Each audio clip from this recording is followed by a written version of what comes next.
ना वो इस वक्त यूसी चेयरमैन की जिम्मेदारी निभा रहे हैं, ना उन्होंने एमपीए का हल्फ लिया है, और सड़क को वो ब्लॉक कर रहे हैं। बाकी अगर हरी झंडी होती तो एफआईआर नहीं कटती।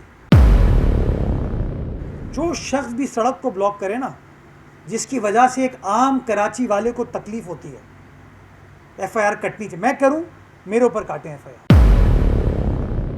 डीसी से एनओसी नहीं ली, पुलिस से एनओसी नहीं ली, पुलिस को यकीन दहानी गालिबन कराई कि हम शारे फैसल की एक साइड पर करेंगे क्योंकि लोग आ चुके हैं, और फिर दोनों साइड बंद कर देते हैं। ये कोई बड़ी शारा जो है ना इस काम के लिए नहीं है।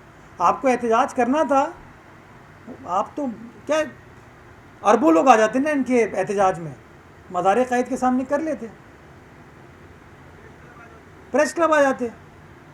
लेकिन शारे फैसल को अगर आप ब्लॉक कर दें और बग़ैर इजाज़त, मैं आप तमाम लोगों से पूछना चाहूँगा, कोई भी सियासी जमात हो, इदारा हो, क्या वो कानून से बालातर होता है?